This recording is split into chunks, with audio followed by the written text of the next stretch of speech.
Sony, Target, Wyndham Hotels, even the largest and most prestigious businesses with the largest and most advanced security can fall prey to determined hackers. Phishing, security holes, computer vulnerabilities, application flaws. Standing between them and your company is you. Okay, enough of that. Welcome back to the 495 wrap-up video. We just had a little more content to get through in our chapter on policies and policy management for security. And the last topic is perhaps the most important. That's why I didn't want to start on a new one while everybody was tired last time. So the most important topic is the one thing that everybody sucks at. Just personal opinion, but I think I can back this up, that every company does poorly in one area, and that is DR planning. DRP, disaster recovery planning. Now, what I call DR planning is a little different from the way the textbook uses the term. So I'm going to stick with the precision of the textbook because I think it's important to distinguish between a couple of different documents that are important to have in your organization. A disaster recovery plan is specifically restoring systems after a disaster takes place, but it's closely related with a BCP, and a BCP is probably the language that's getting more traction in the industry for business continuity plan. So your disaster recovery plan is going to be part of your overall business continuity plan. Your BCP document can cover a lot of things. It can include, just in my experience, everything from the easy to plan for, like a temporary internet outage, a temporary power outage due to snow, ice, whatever. But the book really wants to add a further level of precision to BCP as well, to include everything that happens like right after a disaster is disaster recovery. But if the outage is going to be ongoing for a greater period of time, so say you've recovered initially from the tornado, but you're going to be operating in some kind of degraded mode for several months, that too is part of your business continuity planning. How you're going to continue to use business in case anything goes wrong. And does stuff go wrong all the time? Sure. Do businesses do a good job of planning for worst case scenarios? No. They're planning for things just like you or I. They're hoping for the best, hoping that something bad doesn't happen to them. But really, the best way to keep a disaster from really becoming a disaster is to have a plan, and then you just work the plan. Another part of this process is the IRP, the incident response plan. So as soon as you declare an incident, of course you have to define what an incident like a major outage is. As soon as you meet that criteria, you invoke the incident response plan and you start working it. A big part of that is communicating with everybody. This picture, though, does a decent job of giving you a snapshot of what's going on with contingency planning.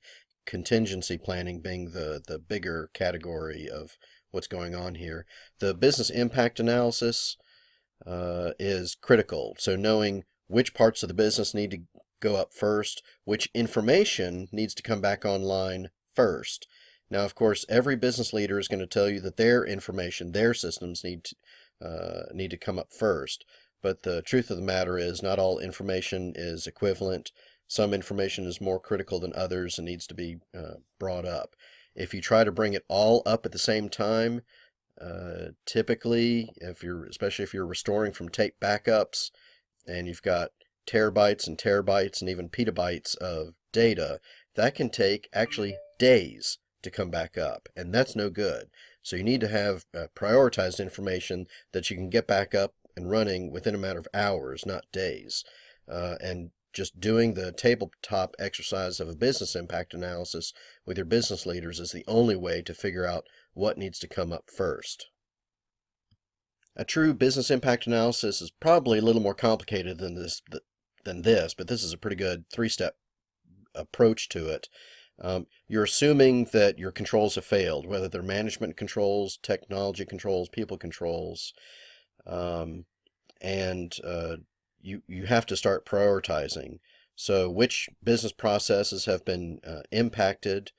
Um, which ones need to come back first, and what you're going to need to bring things back up. So, resource requirements are going to include a lot of things like people, process, and technology. You're going to require people that are available. Now, the interesting thing is in a disaster, um, people generally aren't available because if they're okay and they weren't injured in the disaster, most employees want to be with their families to make sure they're okay. So that's why part of a good response plan means contacting employees' families to let them know that they're okay. But then, of course, you have to convince your employees to help out in the event of a major disaster. So identifying people, how you're going to get a hold of them, if cell phone towers are down, how are you going to get hold of them? What your secondary and tertiary communications are. James Casey can probably share some of his experience as a communication officer and the need to have redundancy in your modes of communication in a crisis. You're going to need technology as another piece of the puzzle. If your data center was destroyed, you need another data center, or maybe if it was just a few of your servers that got wet because due to poor planning, the room flooded. Who knows why? You need to figure out ahead of time what kind of servers you need and how you're going to bring them back up quickly. There are several ways to do this. Also, things like activating a war room as a communications center. What I mean by a war room is a command center where you've got extra phone lines. Everybody can run in there. All the documentation is prepared in notebooks. You just go to page 1 and start calling people. You don't have to look anything up. It's all there ready to go. Having that kind of war room, situation room, whatever you want to call it, can make the difference. It makes a big difference, and I've seen it happen. A couple of bits of advice from the field, just in my own experience in IT management. It is so much easier to go through this business impact analysis and disaster recovery planning if you just bake it in to every single project. So you don't let any project go live. You don't go live with any implementation until you have all of your training documentation in place. You have all of your vendor escalation contact information for your help desk in place, and you have your severity codes determined with the business and a disaster recovery plan filed for the new application that you just rolled out. That's so much easier than trying to go back in time and come up with a disaster plan for everything that you've got in the entire company, although that's a lot of times what people try to do. Coming up with a severity code, not based on urgency, but based on the business impact. The way you have these discussions is by making the discussion about money. Whether it's about revenue generating ability or just being able to keep the lights on, the conversation has to be about money and impact to the business. Because again, your business leaders don't want to hear about gigabytes of data and bandwidth allocation, and they want to know what the bottom line is. Another thing that has its pros and cons is to do chargebacks to individual departments for this service. This adds another layer of administrative overhead, but it can work to say, well, if support for a Sev 1 application is going to cost you this much per month versus support for a Sev 2 application, which is a little lower priority. And that way you're letting your business leaders make some decisions, again, based on cost. IRP planning, again, if you bake this into every single project, it's not burdensome to do this. Just spend a couple of days on your IRP documentation. Planning, probably the most important step of figuring out what are the likely scenarios. Again, what are the threats that are out there? You're doing a risk assessment. What's the likelihood that this threat is going to impact us? The second one, detection. Detection is tough, especially if you're talking about really a hacking attack, a phishing expedition, even a denial of service attack or ransomware attack, things start very, very small. They're hard to detect. Unlike you know when the tornado hits, right? But if it's some kind of cyber attack, it's very difficult to tell at first because your systems don't typically go down all at once. They just start to be impacted slowly, and then it snowballs. So big things start small in my experience. Um, figuring out the right way to react, and the wrong way to react, of course, is to panic. The right way to react is to open up the lines of communication. The default at Lowe's and at Corning and PHA, everywhere I've worked, is you get everybody on the conference call. You start with everybody on the call first, and then you let them go one at a time as you clear each section. Okay, we don't need you, we don't need you, we don't need you. You also have to decide whether your first instinct in the event of like a distributed denial of service attack, whether you're just going to pull the plug to the internet. There are some business pros and cons to doing that, and you want to know beforehand whether you're allowed to do that or not. And then finally, the recovery part of incident response, assessing and prioritizing, of course, but the post-mortem is just my word for what Dr. Moore would call a PPR, post-project review. You've got to figure out what went right and what went wrong after everything is calmed down, and then update your documentation accordingly. Now, most people just want to go home and start drinking heavily after an incident or be with their families, but after a few days, after things have calmed down, you've got to make the team go through some kind of post-mortem exercise to figure out how you can get better, because that's the point of doing this, is continually improving your business process. And the best way to get better at something is practice, practice, practice. I'm in the fencing club on campus, and the only way you get better at fencing is to practice every single week. Same way with dealing with a crisis. The only way you get better at dealing with a crisis is practicing. And military has this great phrase, the more you sweat in training, the less you bleed in combat. It's true in IT. So you recover so much faster if you've practiced how you're going to respond. Now, most businesses don't like to practice their disaster recovery process because it takes time away from, well, doing day-to-day business. But more and more, this is it's just mandatory for large, medium, and even small companies to do this. The use of a command center, already mentioned, is a best practice. This is something Lowe's did an excellent job with. It was kind of morbid. We're kind of the ambulance chasers of disasters, because anytime there's a natural disaster, Lowe's is there to save the day. If tornado wiped out your town, hurricane wiped out your town, flood, Lowe's is there to sell you as much plywood and hammers and nails as we can sell you. That's a little self-serving, but that's kind of the way it was. Corning also loved a disaster, because typically a tornado or any fire, flood, anything is going to tear up fiber optic cable, which we love to replace. So being able to respond quickly, not just to your own disasters, but to the disasters of your customers, is important. And having a command center, Lowe's did a great job of activating a hurricane command center in hurricane season. And so on the big screen, there'd be a map, tracking hurricanes, and tracking, they would pop up which stores were in the path of the hurricane, and then would quickly get new shipments of inventory from the closest distribution center to those Lowe's stores that were affected. Whether the store itself was affected or not was one issue, but whether the Lowe's store was near an impacted area where they could better service their customers was another area, because you're going to run out of inventory in that kind of crisis situation. Other best practices, it's cheaper and easier to do a tabletop disaster recovery exercise, but there's nothing like a full-blown, realistic, real-time disaster response. Just like a fire drill, just like we practice fire drills, you have to practice disaster recovery in exactly the same way and take it just as seriously.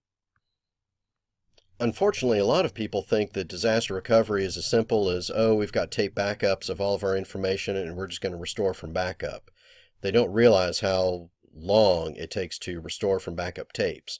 Do we still use backup tapes? Oh, yes, we do. Even though hard drives are cheap, tapes are cheaper, and tapes are very easy to carry with you off-site, which is a best practice. You don't keep the tapes at the same location. If that location catches fire and you've lost your backup tapes as well, then you're out of business. Tapes are still popular, just they're cost-effective way of doing backups. RAID is another way of having redundancy for your drive. So a RAID array, we talk about this in 310 in a little more depth. Having extra hard drives in your RAID array on a server so that if one goes dead, there's no downtime. You just replace that one hard drive and it catches back up. So HA, high availability, is something you see in the DR literature, because it's best if you can figure out how things prevent things from going down in the first place. Sometimes high availability has to do with a cluster of servers, or even just two servers that are connected with a failover cable that's running a heartbeat connection in this picture. Whether it's two servers, whether it's two routers, whether it's two firewalls that are working in high availability mode, this is another best practice that's going to increase your uptime and reduce your stress level. The other thought that most executives have after they think of tape backups is, well, I need to have another site. I need to have a backup site, a backup location. This is also a good practice, but this is an expensive practice. So a hot site is, well, it's the best kind to have because it's immediately going to cut over. As soon as your corporate data center goes offline, your backup site is continually running and it just kicks in within a matter of seconds. The problem is, this is cost prohibitive to keep two of everything. So you've got redundant hardware, redundant software, even in some cases redundant people, redundant office furniture for everything. It's cost prohibitive and it's wasteful. A warm and a cold site, by contrast, means you're renting space somewhere. Maybe it's just an empty warehouse where you can bring stuff in if you need to, and that's your backup location, but it's a cold site because there's nothing running there. A warm site is, of course, halfway in between. Different people have different definitions of a warm site, but there's something there. Maybe you've got some hardware there, but it's not running, but you can get it up and running quickly.